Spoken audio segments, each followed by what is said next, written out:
Era noite. Deveria ter entre os 4 ou 5 anos de idade. A minha mãe tinha saído para um evento familiar junto ao meu pai e meu irmão, que na época era um bebê de colo. E ao voltarem, o meu pai estava alterado. Ele gritava com a minha mãe: "O que foi aquilo que tu fizeste?" E quando a minha mãe tentou justificar, levou uma chapada. Uma chapada ali, um pontapé ali, um soco acolá. O rosto da minha mãe ficou coberto de sangue.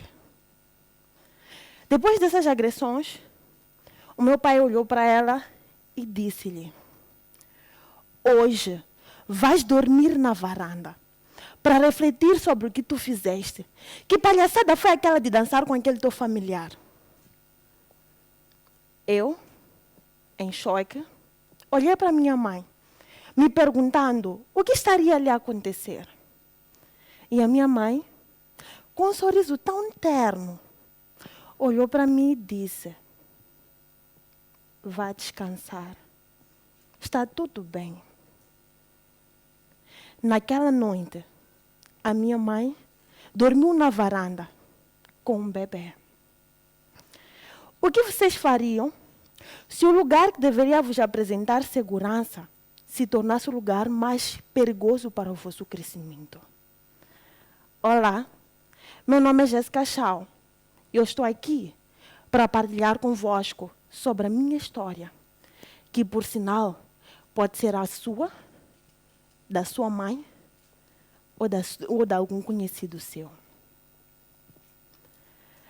Ainda em ter a idade, eu temia os fins do mês.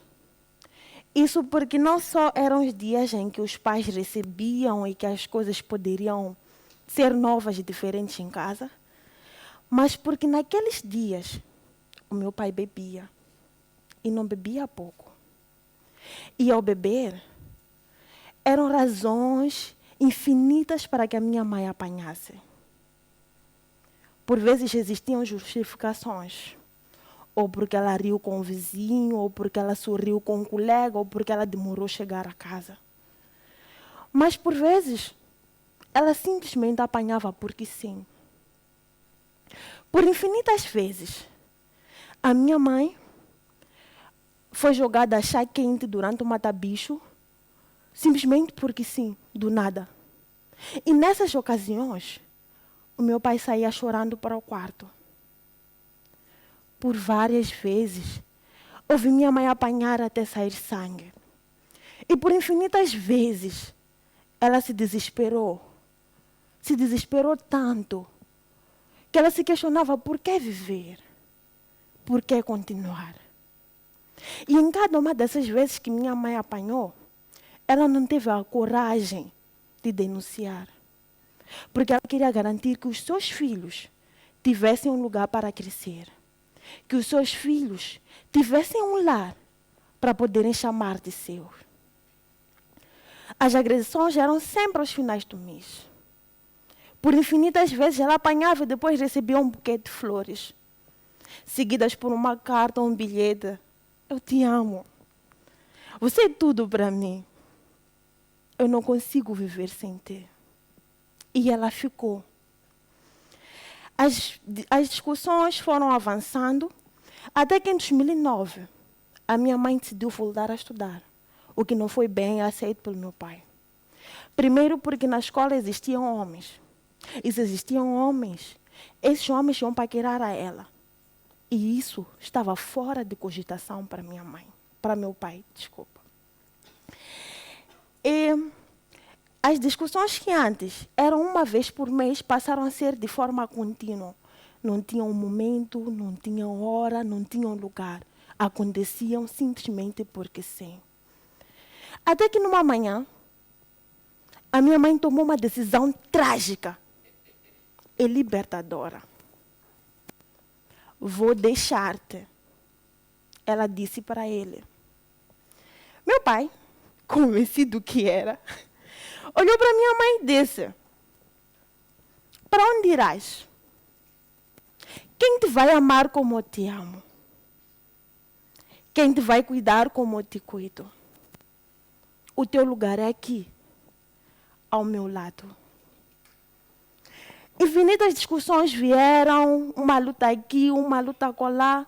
E no final de tudo, meu pai decidiu expulsar não só a minha mãe, como também aos seus filhos. Após a separação, enquanto eu fui crescendo, por infinitas vezes foi possível notar os traumas que aquela relação tinha deixado na minha mãe. Porque ao ser tocada enquanto dormia, ela acordava numa posição de defensiva. Como naqueles filmes de Kung Fu Panda ou de Jack Chan que nós assistíamos antigamente. Ela acordava sempre para se defender, com medo do que poderia ou não acontecer. E esse era o trauma que aquela relação tinha deixado na vida dela. Em paralelo a esse processo, a separação, ao desenvolvimento da minha mãe, tinha a história dos filhos que estava a ser desenvolvida. E eu era uma das filhas. E quando eu fui crescendo, depois da rejeição do meu pai, depois do meu pai ter me expulsado de casa num episódio em que eu fui passar um fim de semana na casa dele, eu fui sentindo que eu era uma pessoa que tinha de lutar para ser amada, para ser aceita, para me encaixar em todo lugar em que eu ia. Por infinitas vezes, eu me abdiquei do que eu queria para que eu pudesse fazer parte das coisas e da vida das pessoas. Deixei de jogar basquete, porque era o desporto que eu gostava, porque as pessoas que eu gostava não gostavam daquele esporte. Essa foi a principal diretriz para que eu escolhesse a secção que eu ia fazer no ensino secundário e para outras mais coisas que eu fui fazendo ao longo da vida. E ao longo desse processo, eu fui desenvolvendo a síndrome de impostora. Eu me sentia uma fraude. E eu pensava comigo, a qualquer momento, as pessoas vão perceber que eu não sou aquilo que eu aparento ser. Vão notar que eu sou uma pessoa que não é digna de nem metade daquilo que está a alcançar. Que eu sou uma pessoa que não sabe fazer as coisas que está a fazer. A vida foi avançando, até que, numa determinada idade, eu juntei-me a uma organização em que eu tinha um líder não só abusivo, mas que também, dentro do poder em que ele tinha, ele usou do mesmo para abusar sexualmente das suas lideradas. Sim, eu fui abusada sexualmente pelo meu líder. Por infinitos anos, eu me senti vítima do sistema. Me posicionava na posição de alguém que lamentava pelas coisas que teriam acontecido, que não aconteceram, que não houveram, que não foram ditas. Por infinitas vezes. Até que aos 24 anos, eu percebi que a vida é uma realidade. E que, diferente dos filmes de conto de fada que nós assistíamos, que existia um cavalheiro que aparecia do nada montado num cavalo para salvar a princesa. Na vida real, não existe nenhum cavalheiro. Afinal de contas, é a nossa função nos posicionarmos para lutar por nós mesmos. Nós somos os nossos próprios cavalheiros que vão lutar contra o dragão. Nós. E sim, houve um passado doloroso, houveram muitos e muitos acontecimentos que marcaram-me de forma totalmente negativa. E sim, eu me aceitei como a principal pessoa que tinha o poder, não só de mudar o rumo das coisas, mas que também que eu não era fruto daquele passado. O meu passado, a minha história, o lugar que eu cresci, não definiam quem eu era, mas sim o que eu decidia para mim mesma. Como eu me posicionava em relação às coisas, para onde eu ia, como eu ia, o que pensava. Passei, nessa fase, a permitir que 1000 possibilidades brotassem dentro de mim. Afinal de contas, é a minha história. E, claro, deixou traumas, foram necessários anos, momentos de terapia.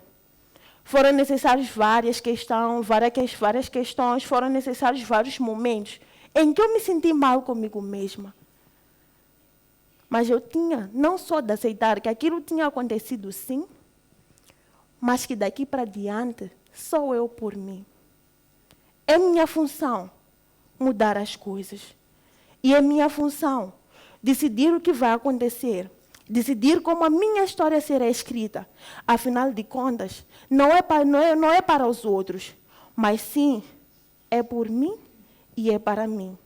E essa é a minha história, que eu começo agora a escrever. Obrigada.